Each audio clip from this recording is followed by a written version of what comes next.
In the autumn of 1877, Tennessee Ridge was a quiet settlement tucked between misty hills and maple groves that bled red each October. Travelers who crossed the ridge would almost always stop at the Harper Tavern, a weathered log building where the fire never died, and the ale was said to warm even the loneliest hearts. The tavern was run by two brothers, Elias Harper the elder, tall and soft-spoken, with eyes that seemed to hold every sorrow in the world, and Jonas Harper, younger by 6 years, loud, laughing, and restless as a storm. Locals loved Jonas's stories, and travelers trusted Elias's quiet kindness. Together, they were a perfect pair, or so everyone thought. What no one knew was that something terrible had begun to fester beneath the Harper brothers' smiling hospitality.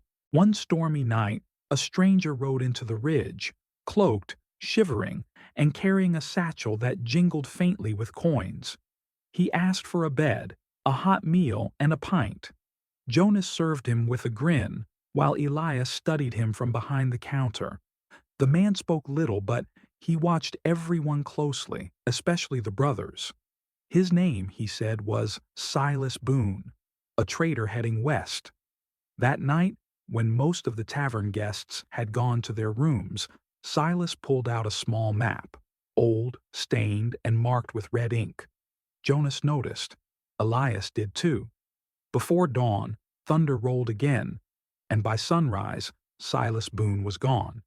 His horse was still in the stable, his satchel gone, and in the backwoods behind the tavern, the rain had washed away everything but one thing, a single boot print leading toward the creek. Rumors spread like wildfire. "Did the Harpers rob him?" whispered one woman at the general store. "Or did he vanish like the peddler last winter?" said another. The sheriff rode out to the tavern, found nothing but wet earth and nervous smiles. Jonas laughed it off. He left before dawn. Probably didn't want to pay his bill. Elias, however, couldn't look the sheriff in the eye. That night, when Jonas went to bed, humming, Elias stayed downstairs. He scrubbed the floorboards near the hearth, again and again, until his hands bled. Weeks passed, and the tavern returned to its rhythm. Travelers, laughter, songs, and clinking mugs. But Elias kept a ledger, a small leather-bound book he never let out of his sight. Inside were not just names and payments, but notes. June 5th, drifter, gray coat, left behind locket. July 9th, peddler, missing. Since dawn, Jonas says he went east, and finally, August 12th, Silas Boone. I pray I'm wrong. It was as if Elias was recording not just business, but guilt. In early October, a young woman arrived, Clara Boone, the sister of the missing trader. She wore a pale blue dress, now dulled with travel dust, and a silver cross that glinted under the tavern's lamplight. "I've come for my brother," she said softly. Jonas froze. Elias's heart seemed to stop. She spent the night at the tavern, asking questions, searching faces. Jonas kept his distance, but Elias, perhaps out of guilt or compassion, sat with her by the fire. She told him her brother was looking for something, an inheritance their father had hidden long ago, somewhere near the ridge. "He wasn't a bad man," she said, "just chasing a dream." Elias swallowed hard. "Dreams can lead men astray," he whispered. That night, Clara woke to the sound of footsteps beneath her room. Soft, heavy. Then the squeak of a hinge. She rose, barefoot, and peered into the hallway. The tavern was dark, but downstairs, a faint orange glow pulsed from under the floorboards. She crept toward the source, a trap door hidden behind the bar. Before she could touch it, a voice came from behind. "Miss Boone," Elias said quietly, "you shouldn't be down here." His face was pale, his hands trembling slightly. He told her it was the cellar, where we keep the barrels. But when he turned the key, she noticed there was no smell of ale, only something faintly metallic and sour. She went back to her room, but she didn't sleep a wink. At dawn, Clara confronted Elias in private. "You know something," she said. "You're not like your brother. You can't hide it." Elias's face fell. He turned toward the window where the ridge mist curled like smoke. "I tried to stop him," he whispered. "Jonas thought Silas was lying, said he was a cheat, hiding gold. They argued and—" He stopped. Tears welled in his eyes. Silas hit his head on the hearthstone. "It wasn't supposed to happen." Jonas panicked. "We buried him near the creek." Clara went pale. "Then why stay here? Why serve drinks over his ghost?" Elias looked down at his hands, cracked, scarred, forever stained. "Because I'm waiting for the day someone asks the truth," he said. "And you just did." Before Clara could decide what to do, Jonas overheard everything. That evening, as the tavern closed and the last guest stumbled out, Jonas locked the door and cornered his brother. "You told her?" His voice was low, dangerous. Elias didn't speak. Jonas slammed him against the wall. "Do you know what happens if she goes to the sheriff? We'll hang." "She deserves to know," Elias said. "We've been haunted long enough." Jonas's fist connected with Elias's jaw. "Then maybe it's time you join the others in the creek," Jonas hissed. Unseen by either brother, Clara stood at the top of the stairs, hand covering her mouth, heart pounding like a drum. That night, thunder rolled again, the same kind as the night Silas disappeared. Lightning flashed across the hills, illuminating the tavern's old timber frame. Clara slipped out of her room, clutching her brother's silver cross, and ran toward the sheriff's post down the road. But before she could reach it, a roar echoed behind her. A fire. The Harper Tavern was ablaze. Flames licked the sky as townsfolk rushed with buckets, shouting. Jonas stood outside, covered in soot, yelling that Elias was still inside. Without thinking, Clara ran back toward the burning building.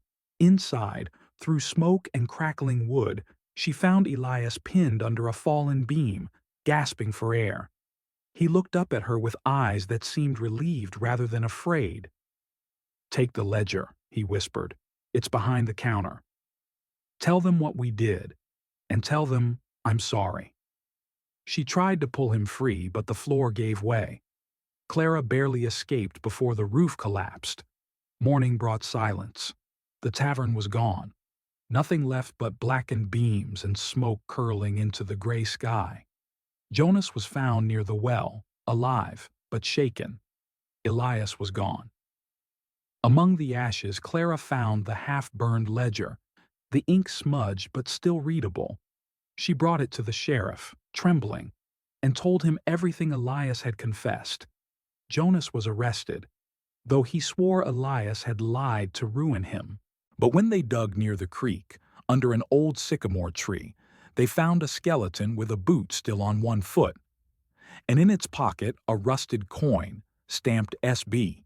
The town fell silent, and as the sheriff closed the case, Clara stood on the ridge, holding her brother's cross and whispering a prayer, not just for Silas, but for Elias Harper, the man who tried to wash his soul clean too late. Winter came early that year. The ridge was cloaked in frost when the people of Tennesseeridge gathered in the courthouse for the trial of Jonas Harper, the man once known for his easy charm and endless laughter.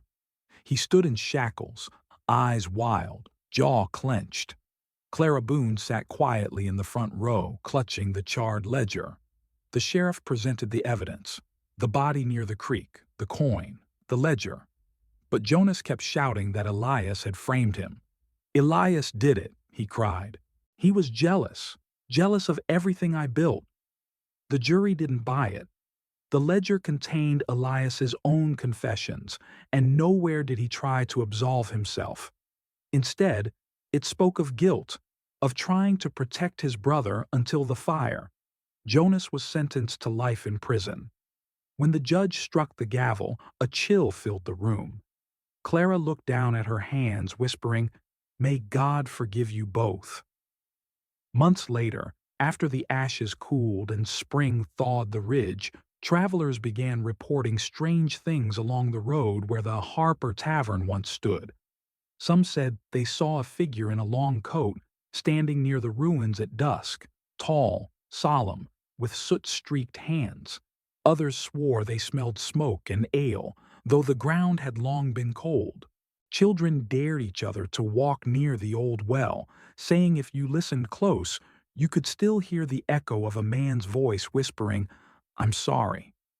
Clara dismissed it as superstition, until one night as she rode past the ridge under a pale moon, she saw it too, a flicker of light where the tavern once stood, and a shape that looked unmistakably like Elias Harper, standing silently beside the ruins. Haunted by what she saw, Clara began to visit the site. Each evening she'd bring wildflowers, not for her brother, but for Elias. She'd kneel among the blackened stones and whisper prayers for both the living and the dead. One evening, she found something half buried in the soot, a small iron key, warped by heat. It matched the lock of the tavern cellar door. She hesitated, then dug into the earth where the trapdoor used to be. Under a few inches of ash, she found a small chest, sealed tight. When she opened it, she gasped. Inside were letters, each addressed in Elias's handwriting, to the families. He had written confessions to every family whose loved one had gone missing on the ridge. He had planned to send them before the fire. Tears blurred her vision as she whispered, "You really did want to make it right."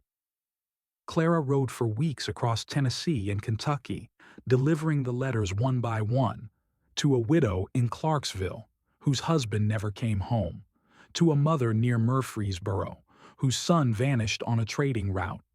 Each letter carried the same trembling handwriting, apologies, details, truth. Some families wept, some cursed the name Harper, but every one of them finally knew what had happened. And everyone buried their grief a little deeper in peace. When Clara returned to the ridge, she felt something shift in the air, lighter, freer, as if the land itself had exhaled after holding its breath for years. One spring afternoon, Clara made one final journey to the Nashville Penitentiary, where Jonas Harper was serving his sentence. He looked older, thinner, and bitter. "You," he said when he saw her, "you and your brother ruined me." Clara met his glare without fear. "No, Jonas. You ruined yourself." She told him about the letters, about Elias's confession, about how the families had finally found peace. For the first time, Jonas's bravado cracked. His eyes glistened. "He should have let me hang with him," he whispered. "Would have been better than living with this." Clara handed him a folded note, the last page from the ledger saved from the fire. In Elias's faint handwriting were 6 words, "You were my brother. Always will be." Jonas didn't speak again. He turned to the wall, and for a long time he simply wept. Years passed. The ridge grew quieter. But in 1883, word spread that a new building had risen where the old Harper Tavern once stood. A man named Samuel Reed, a carpenter and Civil War veteran, had bought the land from the county. He didn't know much about its history, only that the soil was rich and the view beautiful. One evening, while laying the foundation, Samuel found a rusted horseshoe buried deep near the well. He brushed it off, hung it above the door for luck, and named his place the Ridge Haven Inn. Locals were hesitant to visit at first, but Samuel's warmth and honesty soon made it a favorite rest stop. Some said it felt different, lighter, as if the old shadows had finally left. In 1885, a historian from Nashville arrived at the Ridge Haven Inn. His name was Thomas Ellery, and he had been researching the Harper case. He carried old court records, maps, and one stunning revelation. Miss Boone's brother, he said to Samuel one evening, wasn't just a trader. Silas Boone was once a Union informant who carried information about hidden Confederate gold shipments. His map wasn't a treasure map. It was a coded ledger of stolen funds. Samuel frowned. So he wasn't chasing gold. He was protecting it? Ellery nodded. And if Elias knew that, he might have died thinking he was covering up a murder, when in truth, his brother had killed a man who was trying to do right. The truth stung Samuel's heart. The tragedy, it seemed, ran deeper than greed. It was built on misunderstanding, fear, and guilt. One evening, a package arrived at the inn, worn, tied with twine. Inside was a journal and a letter from Clara Boone, now older, living in Alabama. Her letter read, "I have carried Elias Harper's words long enough. I believe this belongs in the place where he tried to make things right." The journal contained Elias's private thoughts, prayers, regrets, and the story of his last night alive. He wrote of hearing voices in the fire, of seeing Silas in his dreams, and of hoping the flames would cleanse what the years could not. Samuel placed the journal in a small glass case inside the new inn, beside the old horseshoe. A sign beneath it read, "In memory of those who sought redemption." On a cold autumn morning in 1888, Clara Boone returned to the ridge one final time. Her hair had grayed, her hands frail, but her eyes still carried warmth. She sat at a table in the Ridge Haven Inn, sipping coffee, gazing out toward the maple grove. Samuel recognized her immediately. He'd read about her in Ellery's reports. "Miss Boone," he said gently, "you're welcome here any time." She smiled faintly. "It's strange," she said. "The place feels peaceful now." When she rose to leave, she placed something on the counter, a silver cross. "Hang it here," she said, "for those who lost their way." That night, Samuel hung it beside Elias's journal, and as the fire crackled softly in the hearth, he swore he heard two men's laughter echo faintly through the walls, one calm and low, the other loud and reckless, reunited at last. Decades passed. The Ridge Haven Inn became a symbol of second chances, a place where travelers spoke of ghosts, of redemption, and of brothers bound by blood and sin. Locals still tell the story of two men who ran a tavern and served more than ale, of greed that turned to guilt, and guilt that turned to grace, of a woman who sought justice and found forgiveness. Every autumn, when the maple leaves turn crimson and the air smells faintly of smoke, visitors claim to see two figures standing by the old sycamore near the creek, one tall and solemn, one laughing softly. They say the two brothers finally found peace, not because they escaped their sins, but because they faced them. And as the wind hums through Tennessee Ridge, you can almost hear Elias's last words carried in the breeze. "We all serve something in this life. Some serve greed, others guilt. But if you're lucky, you learn to serve grace before the fire comes."